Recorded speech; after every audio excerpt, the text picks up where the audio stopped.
morning light touches the eastern sky as I'm standing on this reservation road. Been looking forward to this day when I would walk this road, 'cause this road takes me back to my baby's house. Reservation road, take me home, carry me onward, back to her. Reservation road, take me home, carry me onward, back to her.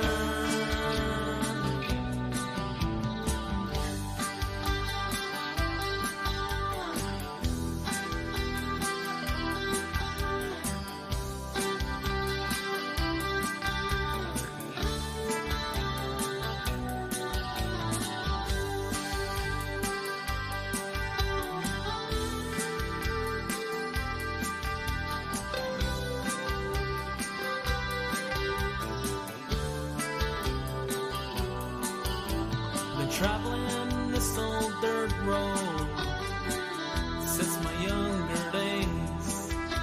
It's taken me to where I want to go, to a love so true and a love so right.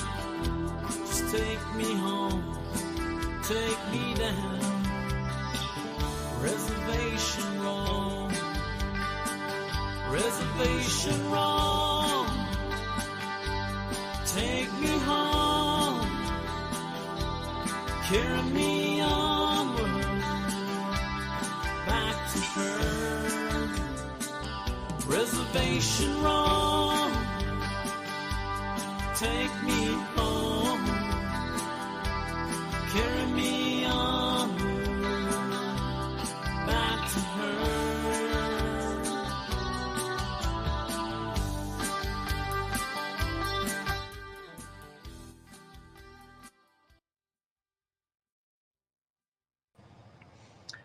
Yarat A, this is your Navajo Nation President. Yat N Kedini Dale, Hojena Hojiso, Aslago Oskito, Horon Kit Nashne do, Yat A dog, Edo, Taho, Nisigida. Horoya, Hahan Kedini Dole, Sashi Le, Don the Shihodo Hada Okista, Sashi, Kamasanodon, Kicheron, Canela Nahanoshi, KTNN, KGAK, KNDN, do NTU, and the College Radio. Aroshin Daslovskis, Aja, Conjuno, and Nek Etchibinish, and ito Aja, Ben Kitnashne, Ot end of the A, Abelaganek Etchido, Horon Kinish, oh, Yat, A Nan Kidishni, Horiat, and Dr. Buu Nygren, Touchy, the ancient donuts was a buses chain, do Todich eaten, the shade donuts was a Chanel, a hot oe the Nenchle. Although I'm married to your First Lady of the Navajo Nation, Jasmine Blackwater Nygren. So again, thank you for tuning in. And I'm making my announcement this afternoon from Tuba City, Arizona. Todines Dize. And I'm not checking out the parade route, so calm down. I'm not out there for that. I was out here I was in Windrock this morning, and then I wanted to come visit with some of the parents of the Gray Hills Academy, some of the parents and the students. They wanted me to come out here and kind of share my story and perspectives on the importance of education and the critical role that parents play in their success as well too. So we kind of had a good discussion. It was good to meet the parents, the administrators, and all the students, and it was a lot of fun. I always enjoy seeing our young people, their excitement and their willingness to learn about their government and everything that I'm working on. So again, thank you to the leadership at Two Gray Hills Academy in Tuba City, Arizona. So again, that's where I am making this tuning in from again. Yeah. Also, so moving on to my little agenda that I try to put together for you every single week. Upcoming holidays and appreciation days. October is Domestic Violence Awareness Month. I know that especially with some of the incidents that have happened not only here in Tuba City, but also in Shiprock over the past weekend, really the need to make sure that we bring domestic violence awareness to the forefront, because we got to make sure that our families are not only healthy at home, but within our community. So as your president, making this awareness month, and I'll be signing an actual proclamation on Monday as well too. So again, if you're in Window Rock on Monday, there's a walk, Navajo Nation Council walk. Office of the President and Division of Social Services is going to be providing breakfast. So if you want to come walk on Monday, you're more than welcome to come. But again, just the incidents that kind of bring everything to the forefront. I wanted to share some stats with you as well. According to Navajo Division of Social Services, about 67% of women between the ages of 25 and 40 with children's with babies up to 12 years of age experience domestic violence. Again, some of the DV shelters on the nation report 78% of their clients are Navajo women and children. So again, just bringing this awareness. And October 19th, that's the day to wear purple as well. So if you've got purple, wear purple on October 19th for solidarity for the survivors and the victims as well, to make sure that we're bringing some awareness. So again, as your president, I'm all about it. So we're going to be working on making sure that we sign that proclamation on Monday. And also October is National Bullying Prevention Month. I know this goes out to our students. We want to make sure that our kids, when they go to school, whether it's middle school, high school, or elementary or preschool, we really teach our kids to be kind and welcoming, and really try to make sure that they help one another to start being good human beings at a young age that will transfer them forward into their adulthood, so that they know that, you know what, you don't get anything out of bullying and really making people feel bad. But what you can control is making sure in Navajo now and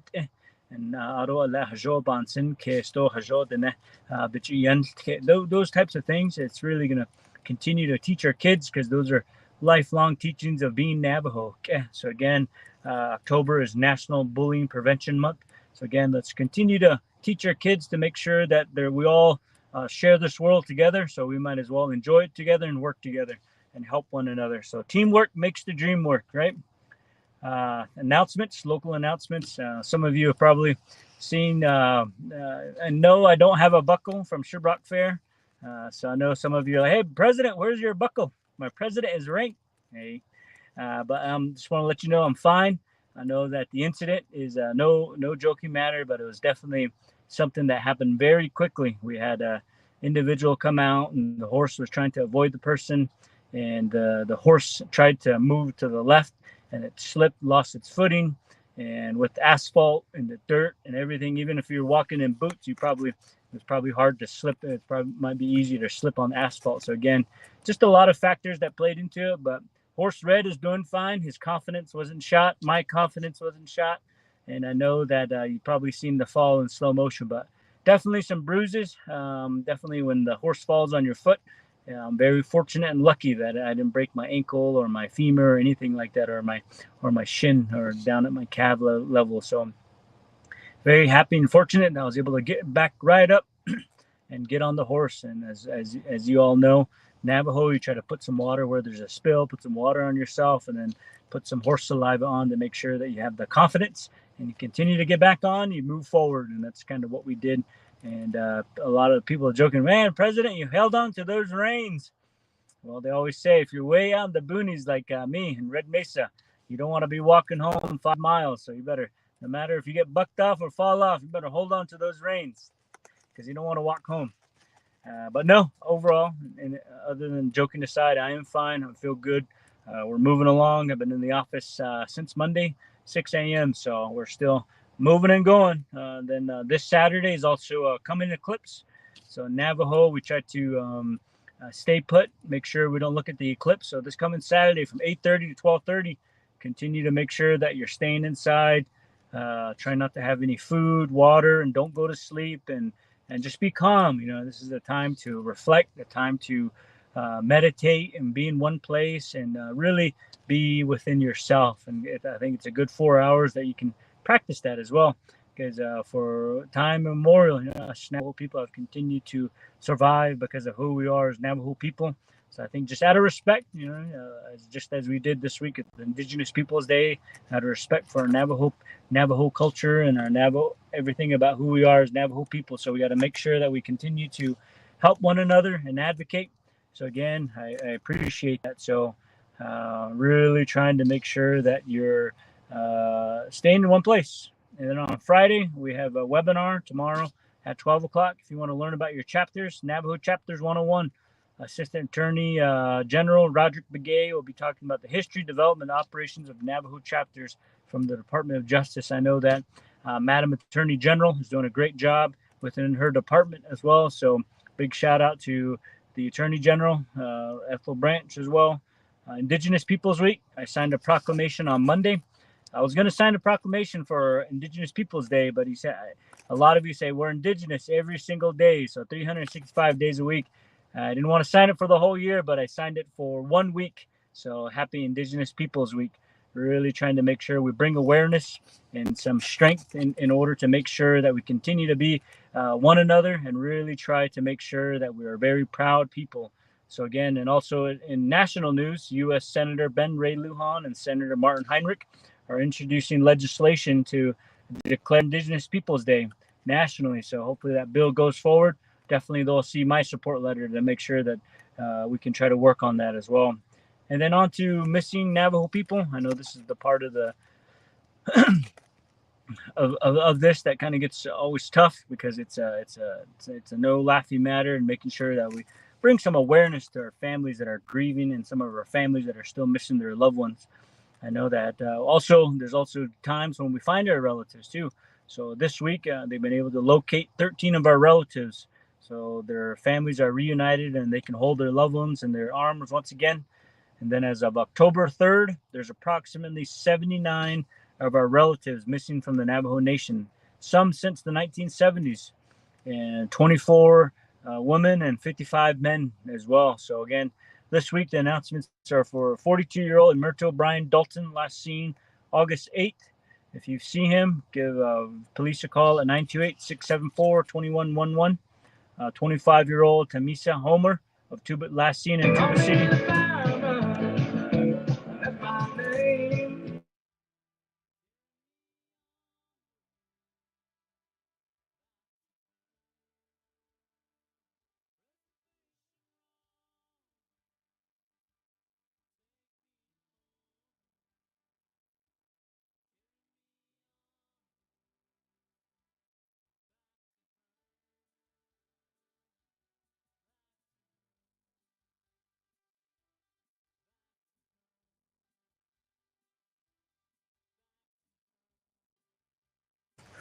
Sorry about that in there. So again, really wanted to say forgive me for that as well. So the Bluetooth kind of turned on. It wasn't my song, so it's okay.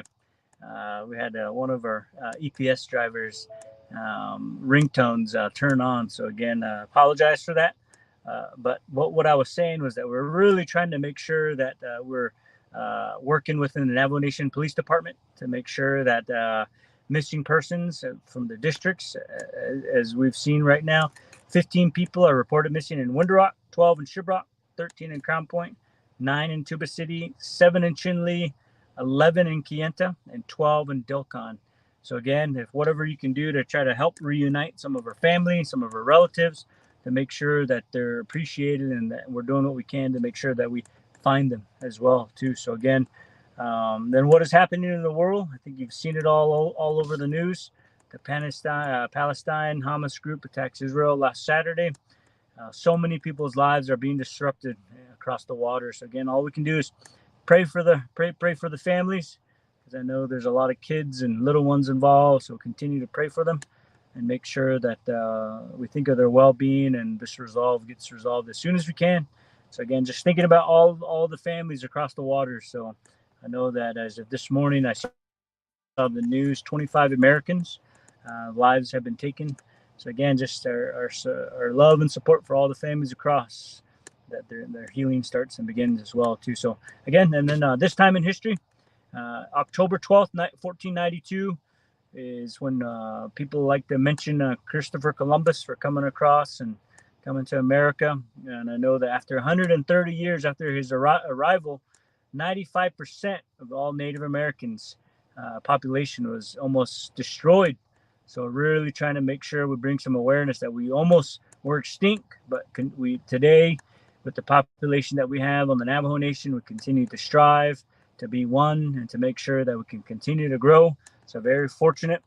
Again, just we've had our battles, with our Portuguese, the Spanish, the French, the Dutch, the English, Mexico as well. So we got to continue to make sure that we continue to remain proud to be Navajo every single day, and hopefully in the future, even Arizona one day will no longer celebrate Columbus Day.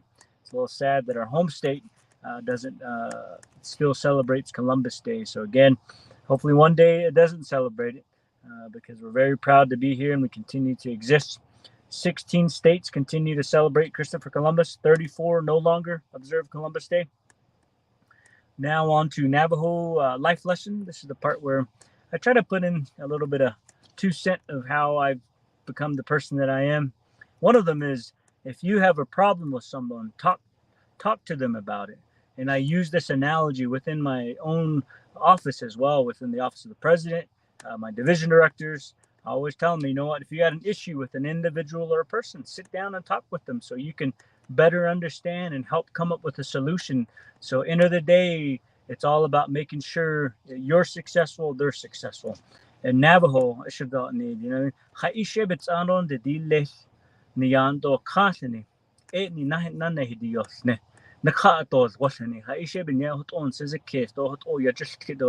no way. No way.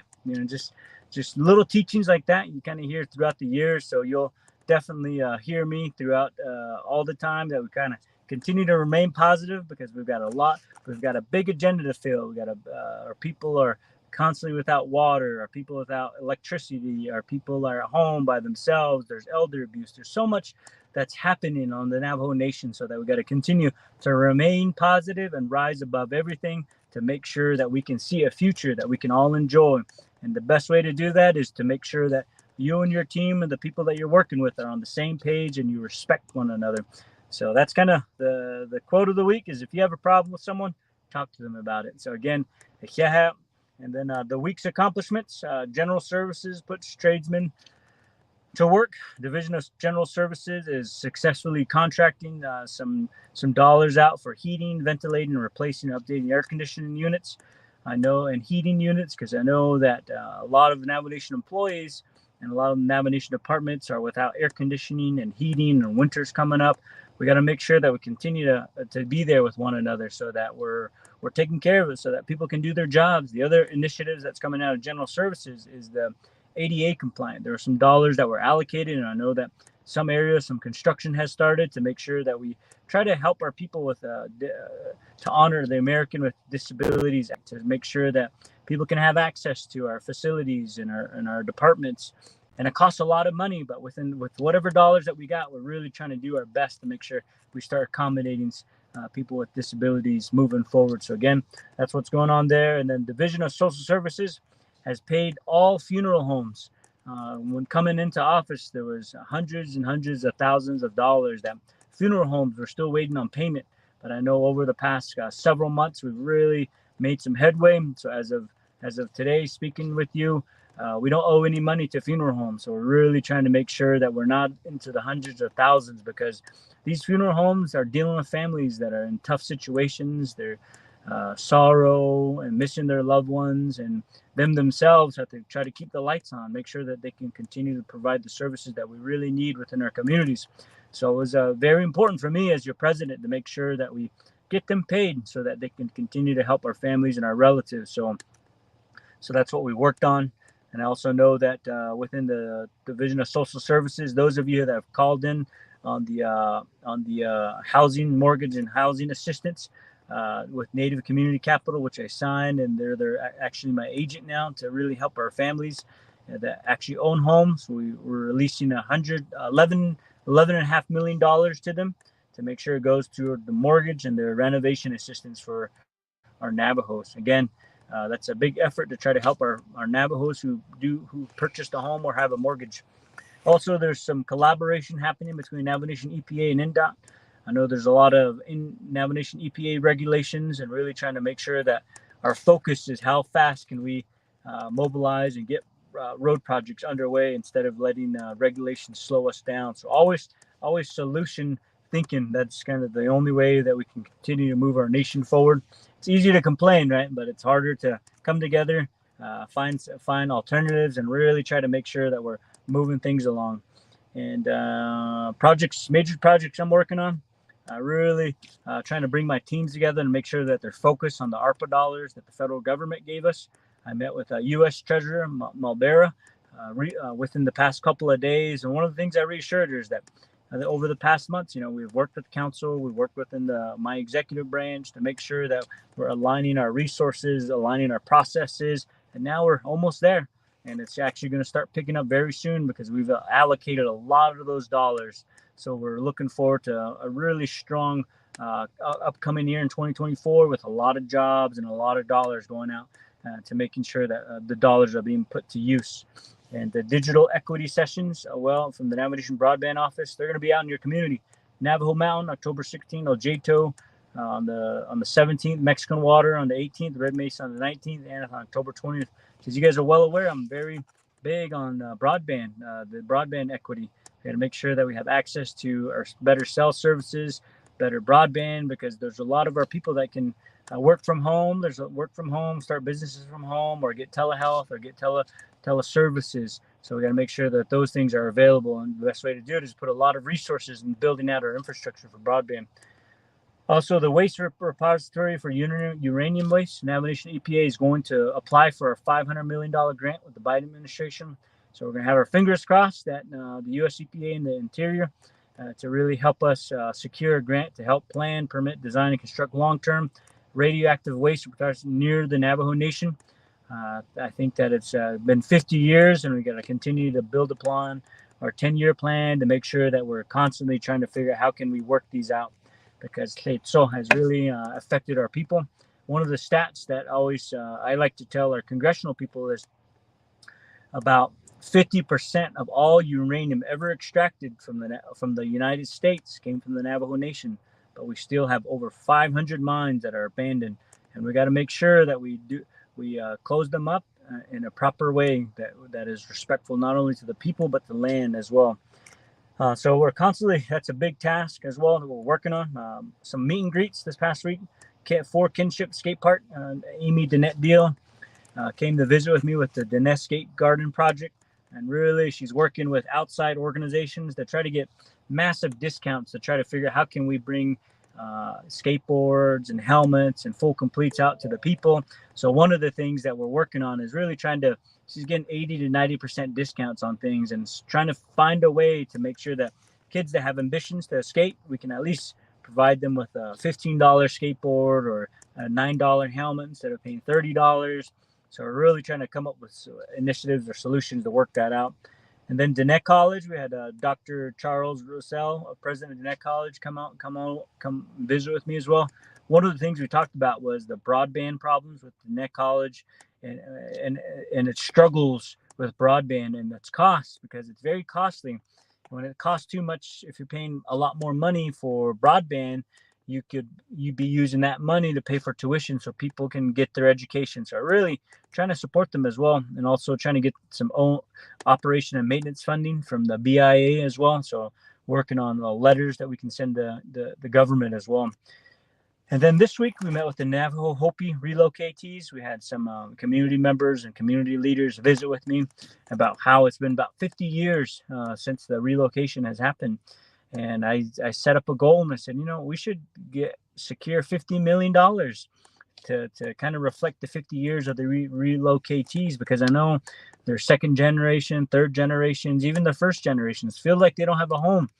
If you come from where I come from, originally from Yellow Rock Point, Utah, Red Mesa area, my wife's from the Red Mesa, Arizona area, that we always have a place to go back to, but these relocatees have nowhere to go because they were relocated and they literally have nowhere to go. So really trying to help them out and figure out how can we make a home for them into the future is the main plan there.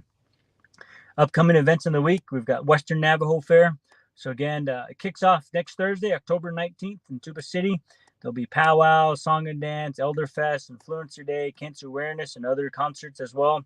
And I'll be in the parade on Saturday. And just so you know, I'm going to be running, though. The parade's not as long as Window Rock or Shiprock, so I don't need a horse. So I'm going to go back to what I did in Chinle, Crown Point, and Kayenta, is run the parades.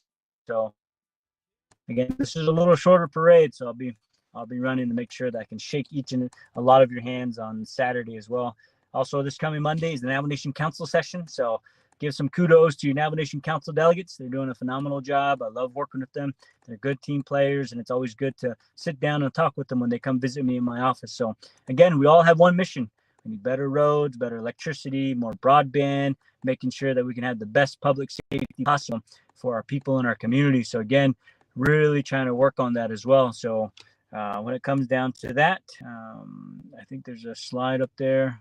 What does that say? Navajo Homeowner Assistance Fund. If you've got questions, we can help. You can call there, 855-628-2272. All right. So, and then on to this topic.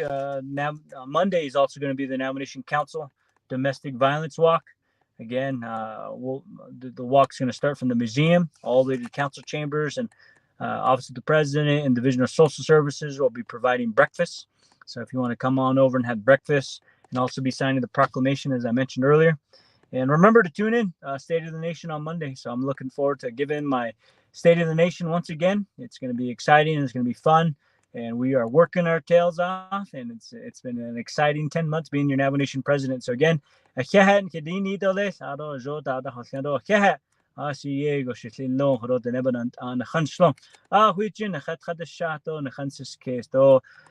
خيو تنبان سزكيس تو كيا يون سوغي شادا نانش شادا الصدو أنا كي كهن كديني در خد أوتو لكدين سنو تنبان أنا خنشم خجشي ناهل جيجو Thursday. I will see you all next Thursday, and don't forget to tune in to the State of the Nation as well. And so and I think we are on to our next speaker. And take care from Tuba City, Arizona. Hagone.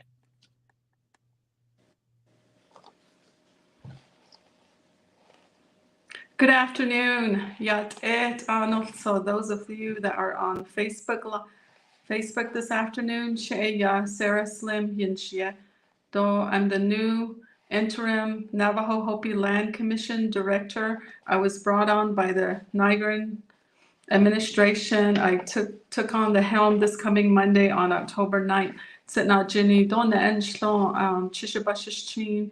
Adon da Turich ni Ada Shiche don da Tachi ni Ada Shinale do Hashin so Aya ba Henson con da Huis Ago HPL former Bennett Freeze Adon da Hopi land partition land be it do Ado relocatees do second generation that the Hatniniki. I really truly do look forward to working on behalf of the constituents. And also, I really do look forward to working with all of the chapters, Zikijin and all those chapters that fall within the NPL and also the former Bennett Freeze. From the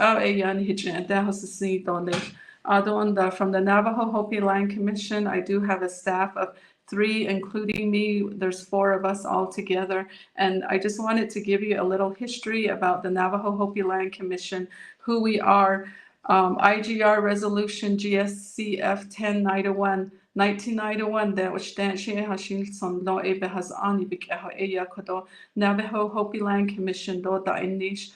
Though basically what our mission is to protect and advance the interests and the rights of the Navajo people and the communities that were adversely impacted by the 1974 Land Settlement Act. And basically we're here to really recognize and do all the good work to rehabilitate and improve the social, the economic conditions of the people. NPL and the former Bennett Freeze, on the Hopi partition land. The relocatees, a lot of the relocatees have also moved off of Navajo. Hawan 30 years ago, Bandahas Nile. Hashin so bitch in the has do but the chin the aya hashin so this G the aya Nihikado was done so aya hot out could win the rock Navajo Nation the Nihidana advocacy and they even that aya hot we're coherent to all of these, although Nihinat Ani the Navajo Hopi Land Commission, although under our mission and our vision that's driven by the Buu Nygren, Montoya administration agi Ashi Hanso at keep it in the deal nish ado the chapters though demographics at an linigishi and quit in the hospital a big hananish the hado lately she could oba a henson though a hashin so chapters on hidden hajo ebel does you she a ya could he in the deal nish saw ya a could but henson or a ya ba bahadis doban hinanish Shinanish like any Liahagi, Nanishin Sagi, Adoshi Hashil son Lon hidden hits others and the whole Doshi hot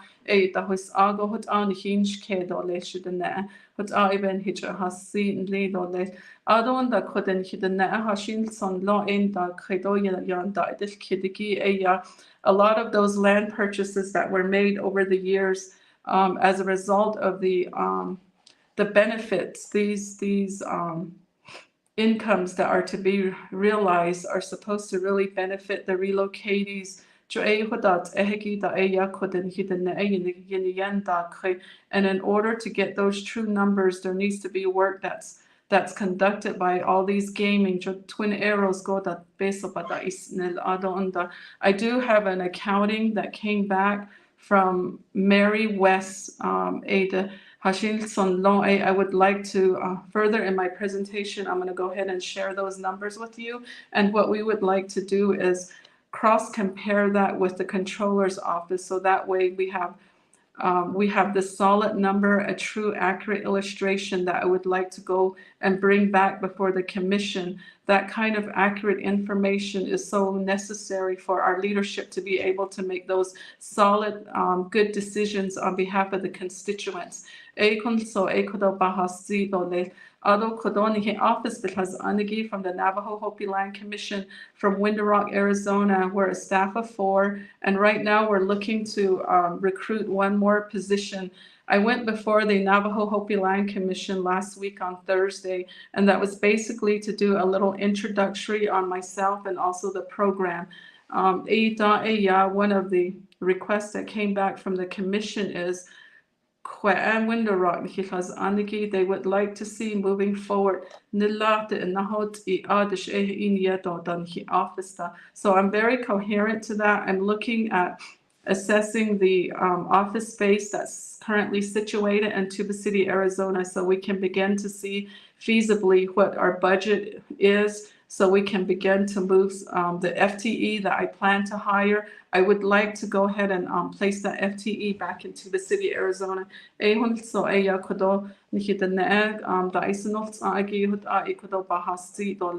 Although a lot of the our program, what we do work with is this documentation.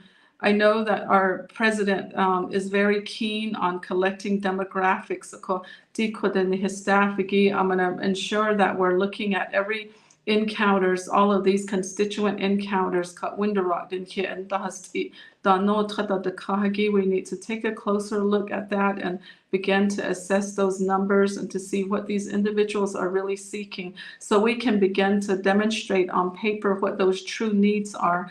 I know that these constituents are coming through, and I know that the initiative here within the Window Rock office, the staff have been collecting those numbers all along. I think we just need to come back and really take a closer look at those numbers, so then we can begin to make plans according to that. Our office also assists with the Navajo Department of Justice and also the Navajo Hopi Land Commission.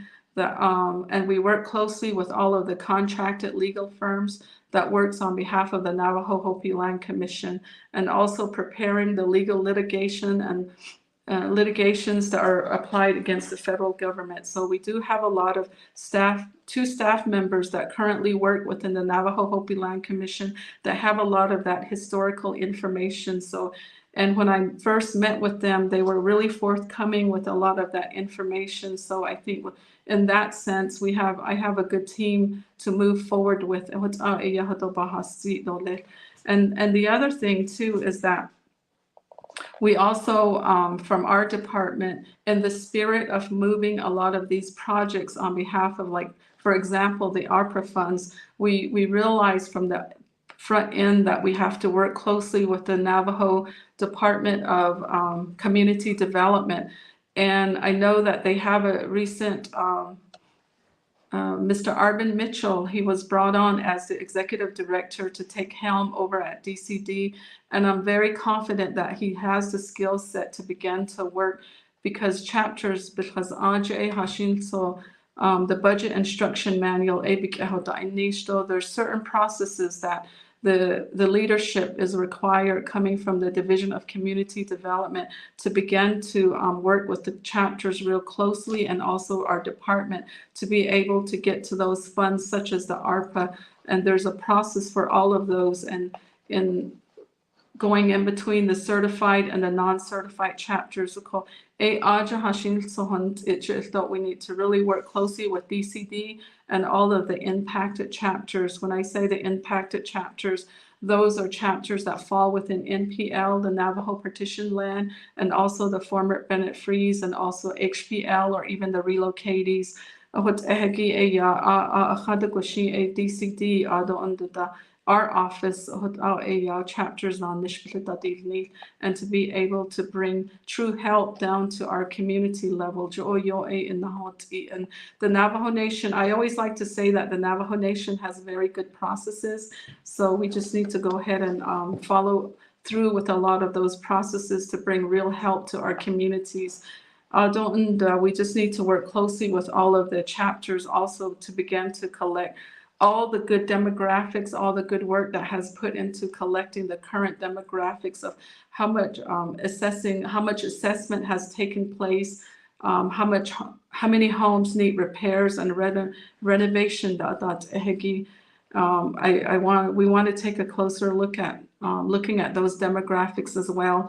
And then our department is also responsible for doing a lot of outreach and providing technical services to chapters to receiving all of those allocations that is required to come down to their chapter level.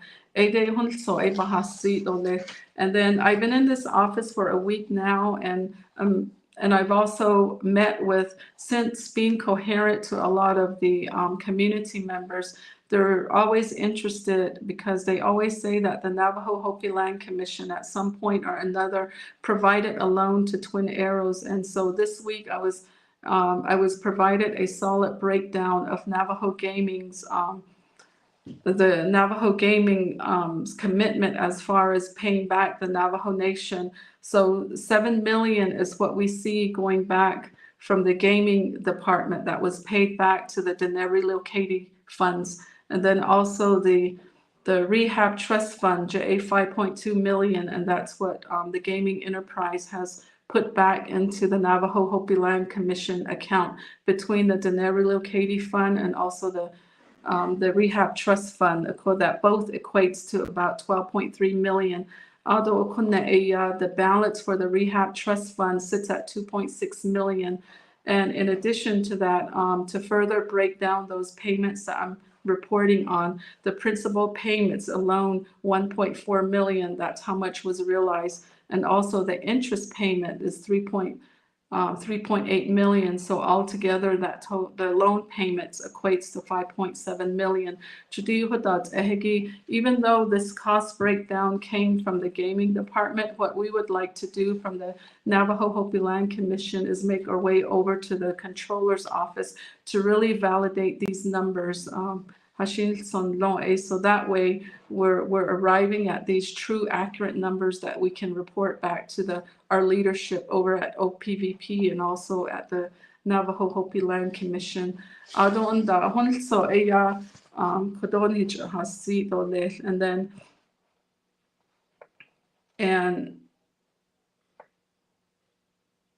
one of the pending items too, before I get off the line, is also the DRF pending administration manual. Those are some of the things that we have on our plate right currently. So we're just going to have to work through that manual, and I'm hopeful at the next 2 committee meetings we'd be able to go ahead and present that back to the Navajo Hopi Land Commission. And we also would like to work closely with the Nahat Atzil, because there's some ARPA funds that are there that require some interaction, and again with DCD and also chapters, Nahat Atzil and our department, to be able to bring help to Nahat Atzil, so they're bringing forth those funds to execute the project that's spelled out in the ARPA legislation from 2022.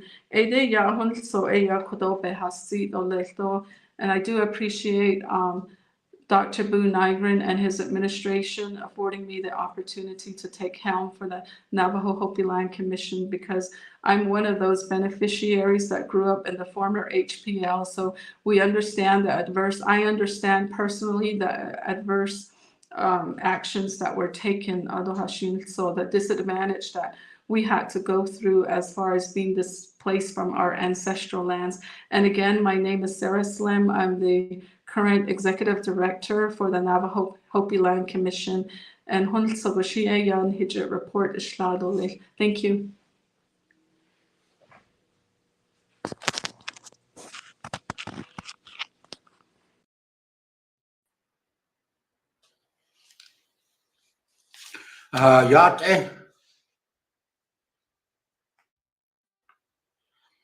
Yate skeros ne are kan kinatido da is not trying she ya Mike Halona da shijina let watch that hol yeda I say adopet an slash was shin pro handa snale kia on the she what are nensla akkodische ya art so eko ich hatte ich achten so eben ja do shaho. So I want to take this time this afternoon. I'm Mike Colonna, Executive Director for Natural Resources, to share some of the information that has been going on, that I've been working with within the Division of Natural Resources. It's been a pretty busy month for us, and last month as well with the Big Navajo Nation Fair. I think everybody would hope you all got to participate and get to be there and enjoy it.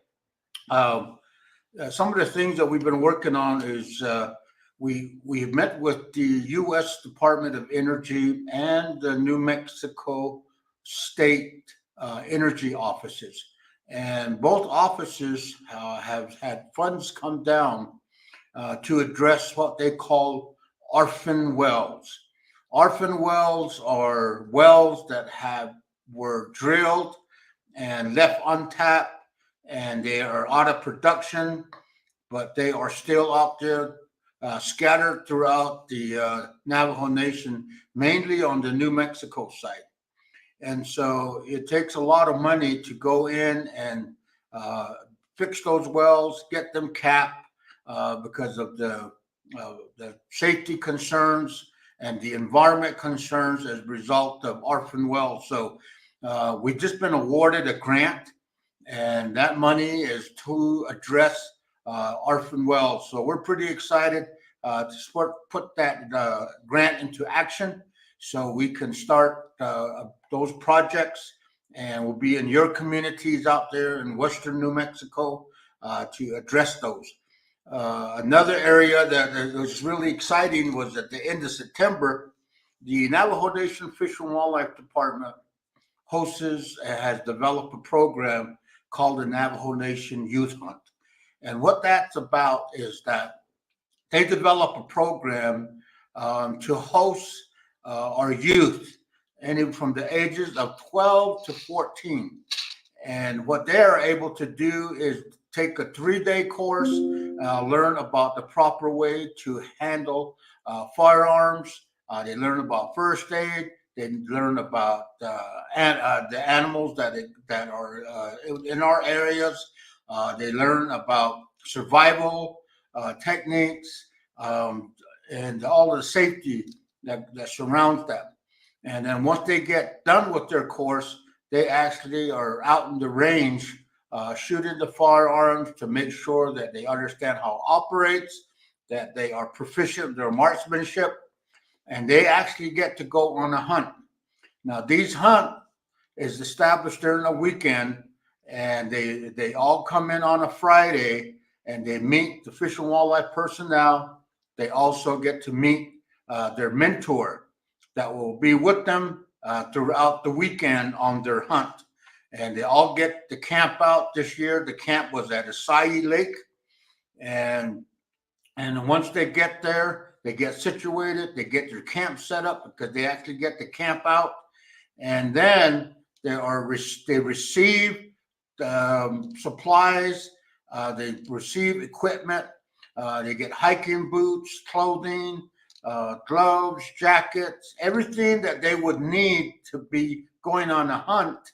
Is what they get, binoculars, and everything that will help them during that hunt is donated to them by various hunting organizations and businesses such as Bass Pro Shop, one of our big sponsors. And so once they receive all their equipment, even sleeping bags, they get situated, they have to go hunt. This year, all 14 hunters, and there was one female hunter that actually harvested an animal that has now been all processed, and it has now they're picking their deer meat up and to take it home for the families. And that's a very unique program because they're able to learn all the aspects. They learn about the animals. They're all out there. They get to see all kinds of animals, from bear to elk to bobcats and coyotes. They get to see all those animals while they're out there, the different bird species, and get to build the camaraderie. And once they're successful, they learn how to take care of that animal, how it's properly butchered, how you properly skin it, how and that whole aspect. So that was a very unique program. And again, it'll be coming up next year. So if you have someone between the age of 12 and 16 next year, they can participate in that program. If they have an interest in the outdoors, they have an interest in firearms, they have an interest in actual hunting, and they can participate in that hunt. And what ata ilage benina chin sahoe ya amatan lo de asa hu achini in the has akon the ba chin sahoe ya de shaha at san desh atan khalet ata in da sin dan zon ahot ehgi ya ahot a ba alia do ahot a chin ya ahot ato ba hazan top chat ahit ahot asan da izion at ako kasi at sensin kat nda yi lato ba cheta ya eka chita yo indole. And so that's very exciting. Another aspect is that we've been working a lot with energy development on Navajo, looking at how do we transition from fossil that we have been that the nation was built on. The nation was built on oil, gas, coal. Those are the fossil fuels now, and there's still a need. There's still people out there that are using those fuels, and so how do we slowly transition, because of our coal mines have closed, our power companies, our generating stations have closed, and some more to scheduled to close. And when that happens, what are we going to do from a revenue standpoint? What are we going to do to transition into the technology that is now known as renewable energy? We're looking at solar, you're looking at wind, you're looking at hydrogen, you're looking at geothermal and hydro pumps. There's a lot of different technology in place now to generate power that could help us transition and also be able to continue to create revenue for the nation. So we're able to use those funds to operate the nation, to operate all of our chapters, provide direct services to each and every one that's listening and watching today. How are we able to do that? So we're working now on developing the energy office for the Navajo Nation. We're also looking at amending the 2013 energy policy. So it has we're able now to make better responsible decisions using energy and our natural resources on Navajo. For looking at developing an energy summit, an expo here right after the first of the year, early spring, so we can be able to explain the information, explain each technology, and what it is able to do for us, and those kind of things. So there's a lot of different aspects going in. And then there's some exciting news coming down for home site leases. New legislation is being drafted now to change the process for existing residents, existing homes. We want to streamline that, so it's almost a one-day process to get some of these projects done. NTUA is also a partner to make that happen. So I appreciate you taking time out of your schedule. I appreciate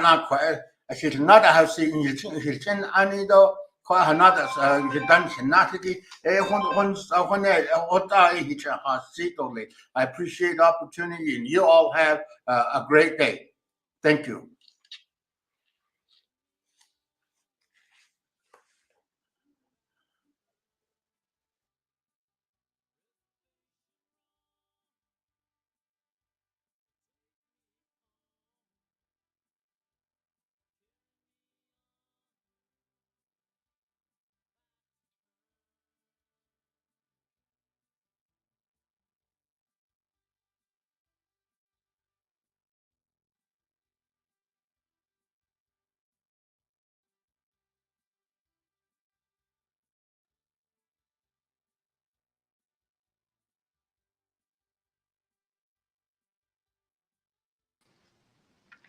Got a Che Stephen Brian Edsity.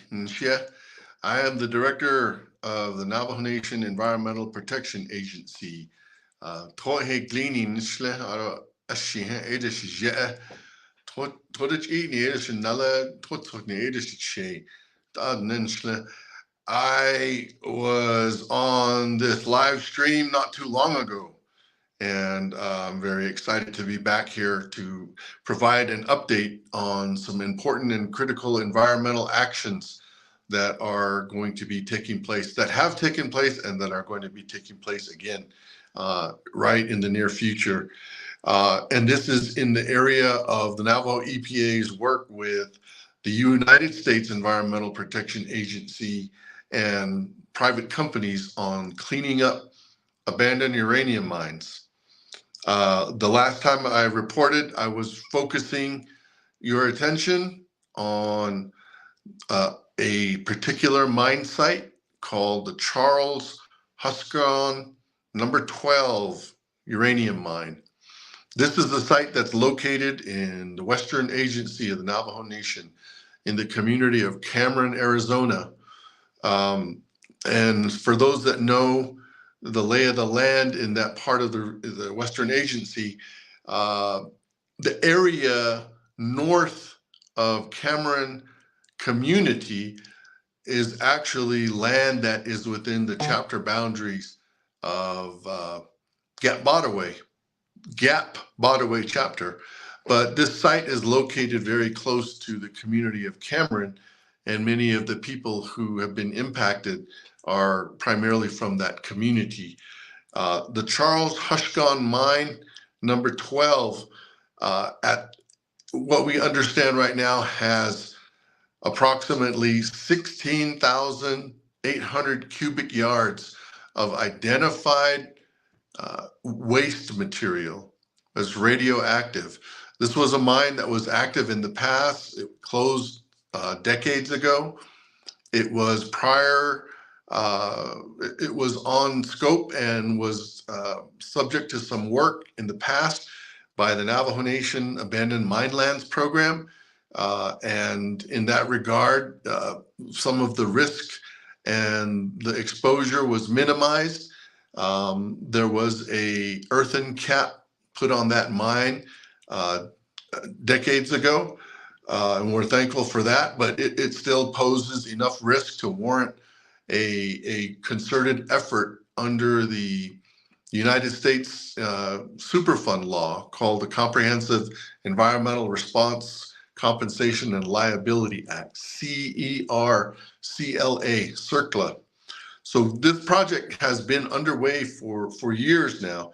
And since last fall in 2022, there was a real increase in community information, US EPA, Navajo EPA, and AML, Abandoned Minelands Program, presence in the communities out in the Western Agency has increased. Several community meetings to give people updates on the progress in moving towards selection and presentation of cleanup options are all contained in a technical document that is used in the CERCLA cleanup process. The document is called an Engineering Evaluation Cost Analysis document. We use the letters EECA, and we use the term ECA to describe that document. That has been in the process of development and finalization for years. And we finally had the presentation of that document to the community and the public. It was officially released earlier this year. Your ability to see that document and to comment on it. There was an invitation for public comment that opened earlier this year in March 4th through March 3rd through April 4th. And we're very glad to see that many people in the Western Agency and from the community of Cameron did provide public comment. We had a meeting yesterday to provide a report to our oversight committee here, the Navajo Nation Council's Resources and Development Committee. The United States Environmental Protection Agency from Region 9 gave their report on the final ECA and what is going to happen at this stage for the cleanup. There was a cleanup option that was selected, and that option is called Enhanced On-Site Containment. So there are, as I said at the top of my report, 16,800 cubic yards of waste material that will be subject to a design for a containment on the site, which will also then have a final engineered cover that will be placed over this site, and then there will be a series of protective layers added to it, which we often call institutional controls, or just ways to continue to manage the final construction of what will be a final cap over this site. In EPA's report yesterday, on the public comment, we really asked them to provide the Navajo Nation and our oversight committee the process that they did to review the public comment and how they responded to it. And so we were glad to hear a summary from US EPA. There were 22 official public comments that were accepted into the administrative record, and US EPA will be making that available very soon. So meetings will be coming up at the Cameron chapter for these updates, and we'll hope to do it also at the Western Agency Council meeting in January. So we're looking forward to working with El Paso Natural Gas, the private company that's involved in this, to do the enforcement work on this, to get an agreement, and then we'll be going into the design phase for the containment engineering and design. So plenty of work still to do and a lot of opportunity for continued oversight from the community. So please pay close attention to whatever reports that are going to be coming out in the future. And I want to thank the Office of the President and Vice President for this opportunity to provide this information, and I hope everybody continues to stay safe this fall and into the winter. Again, my name is Stephen Etzity. I'm the Executive Director for Navajo EPA.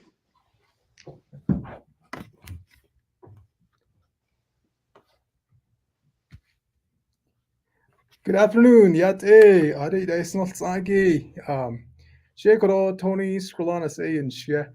I'm the Division Director for Division of Economic Development. Torich Indian and Shleto Tachini, Lithuanian, Ebashin, Tlislan Shiche, and Lay Titan Sahol, Yeli Ditna Shahle. Big mountain that so but it's an honor to serve the president in this role. I wanted to give a couple of highlights. Yeah, we're doing a lot in the division. First of all, we're I understand that many of our businesses Diego niche and and I know that many of you are having issues. COVID was hard enough. Obviously, we had like a lot of bad weather this past year, and many of our businesses I know have really been hurt by the shutdowns and by the pandemic. So, today case, and me coming into this position, I also know that many businesses need help. Yeah, when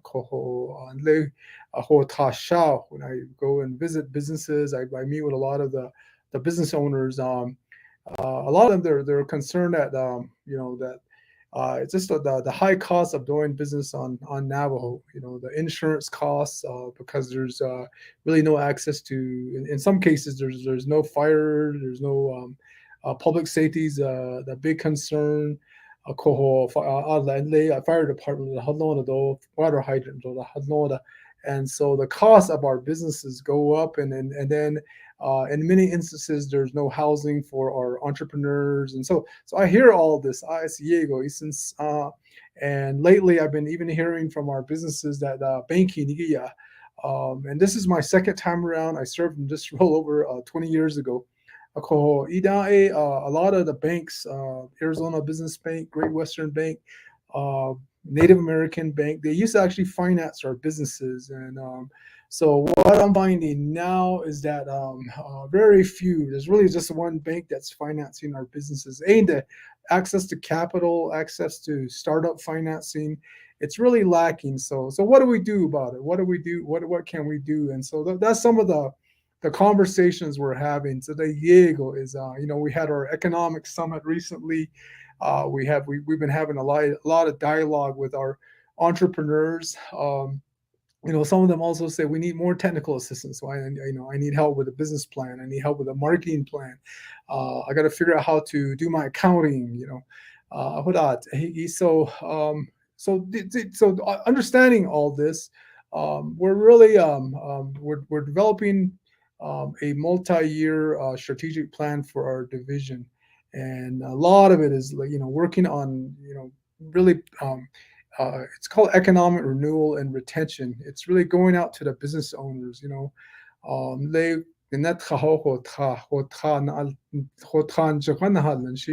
It's really out meeting one-on-one with the business owner way ahead of time and finding out what are their needs, what are their the challenges they're facing. Are they behind on lease payments? Is there something that they want to change in their business? How are they doing with their accounting? How are they doing with their employees and their hiring? Are they facing high insurance rates? Things like that. So really, getting to know our businesses, that's really going to be a big mandate of our division. Meeting one. I apologize. We have really bad internet too. That's one of the challenges I'm hearing about is that broadband and internet. Even though we have that in like Window Rock, where I'm calling you from today, it's really a challenge. Our internet systems, so the Diego, and it's really a challenge of commerce too. So it's kind of good that this is happening right now. But beyond that is it's bringing the partnerships. Yeah, I'm gonna be really I'm meeting with a lot of the what's called incubators, business technical providers. There are co-working spaces too.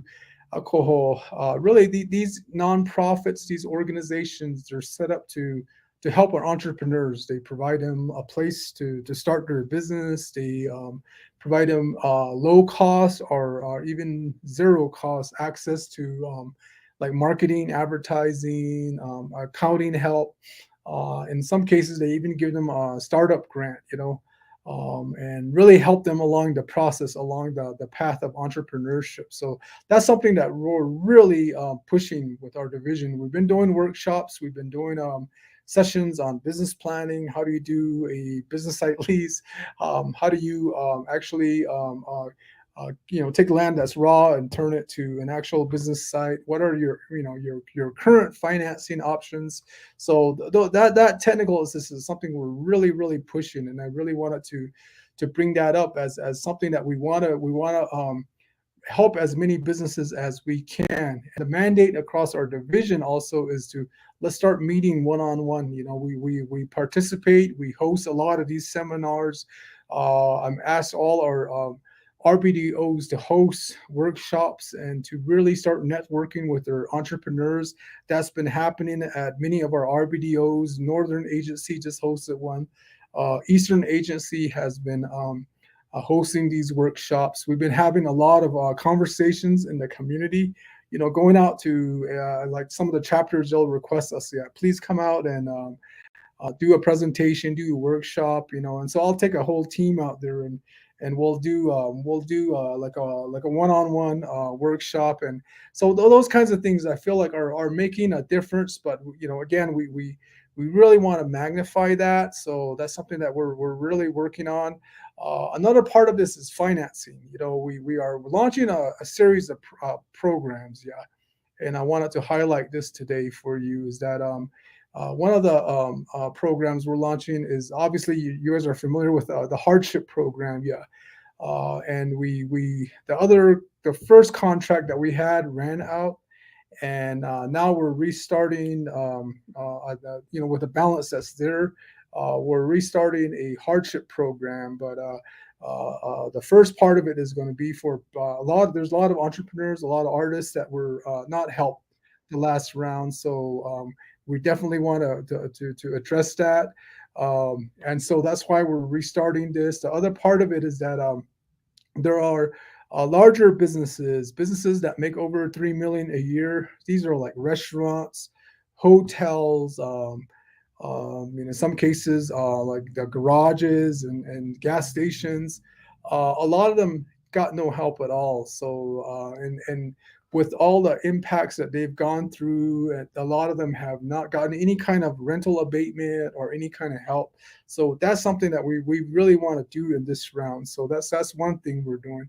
The other thing that you've all been hearing about is the SSBCI, Small Business Credit Finance Initiative, and that will be a lending program through a variety of partners. We have a partnership with like Change Labs, with Navajo Department of Commerce. We're also working on a partnership with Navajo CDFI, where they'll be helping us to do low interest business finance loans to our entrepreneurs, everything from $50,000 on down to larger loans. So each one of those entities will be really helping us. This is a federal grant program, and the Navajo Nation was very fortunate to secure a large grant. And then the third part is we really are. I've been meeting.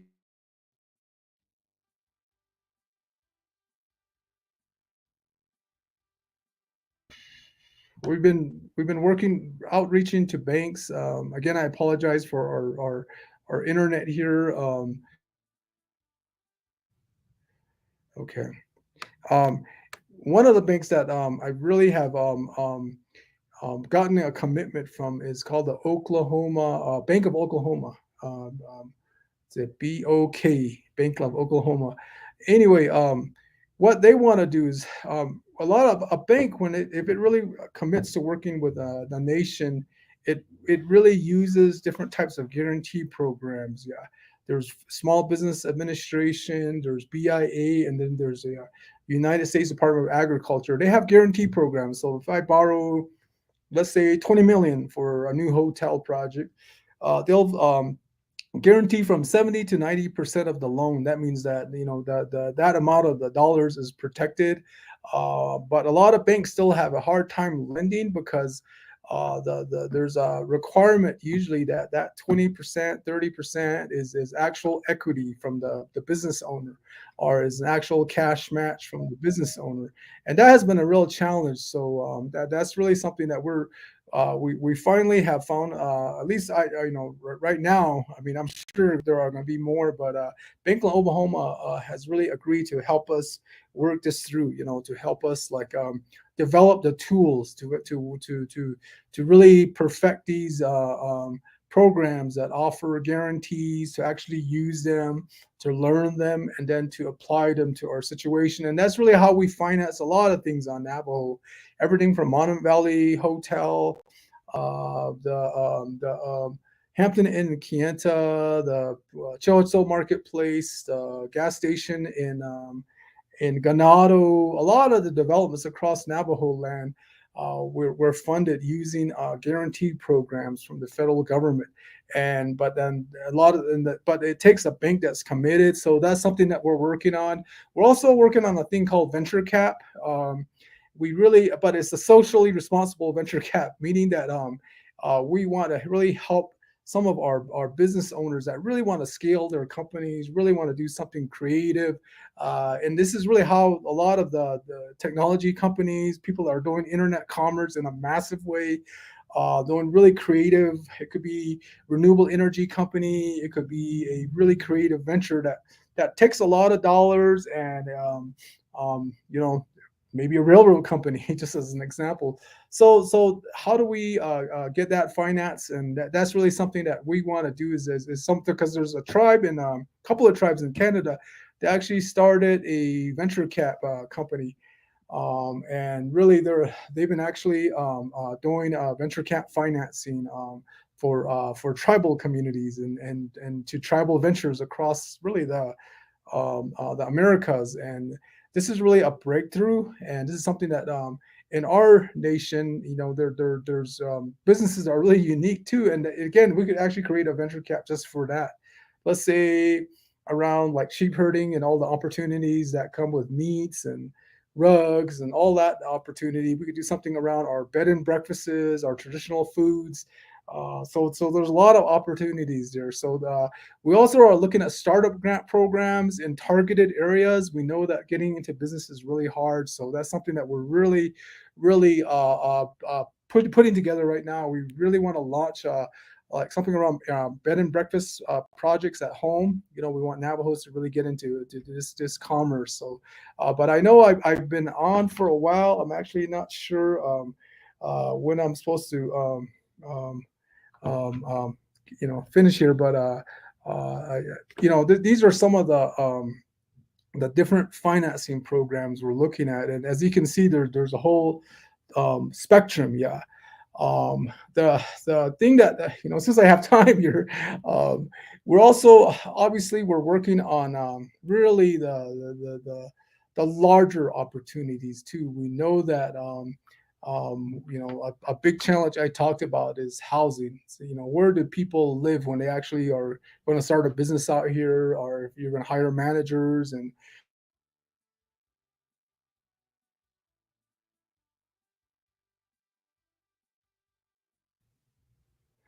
so again, there are all our internet's pretty tough here in Window Rock today. I don't know what's going on, but that's something we're really addressing is housing. And I've been having a lot of meetings. We're doing a variety of projects around things like mixed use development. If we're going to do one of these days, we're going to have to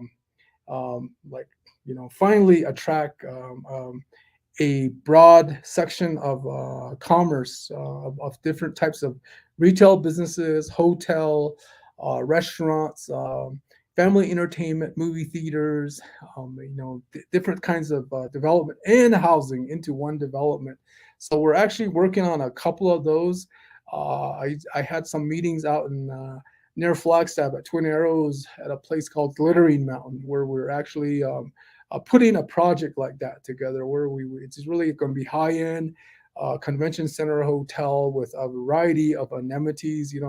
we're also today we met Madam Attorney General and I. We actually sat down with officials from Chinle and really advising them. How do we do housing development where an entrepreneur or manager can come in, one of our own children can come back to the community and they can actually buy like a home, and how do we integrate it into actual development?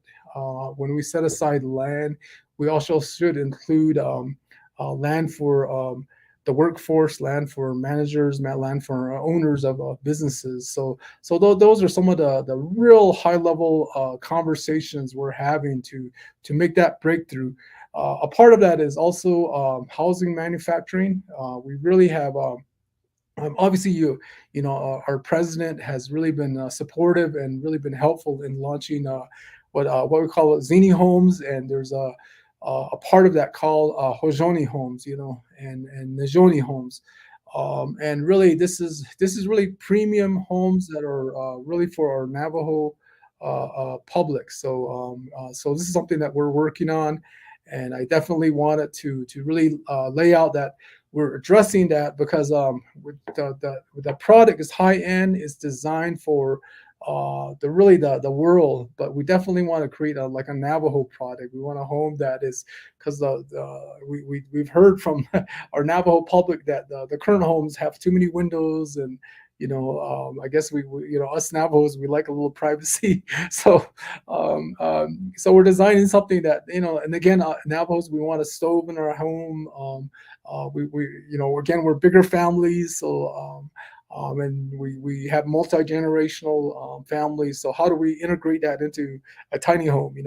And I always say that I was raised by my grandparents in Hogan, and I always say that growing up in a Hogan, it was very small living. It was a small home, and it had a real story to it. And so that's something I always bring up to folks, is that this tiny home is really kind of like that, and that you can actually play with these things and put 2 or 3 together and stack them. They can be stacked 5 high. So there's a lot of potential with these types of homes. And so I just really wanted to end it there, that we're really thinking about all facets of development. We have a multitudes, a lot of projects, from resorts to new hotel projects, larger shopping center projects, family entertainment projects. We're working on multiple manufacturing projects, and so this is really a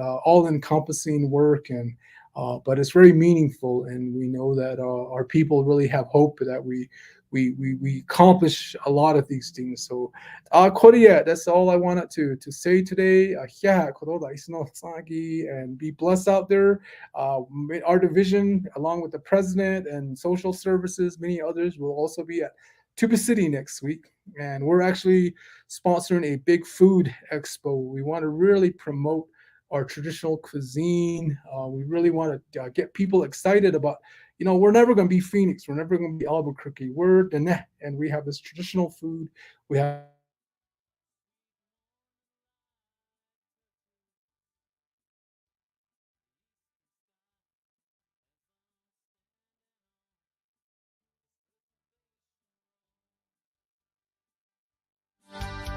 been looking forward to this thing, but now it wants wrong.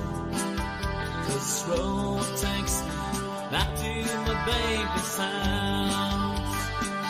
Reservation wrong, take me home,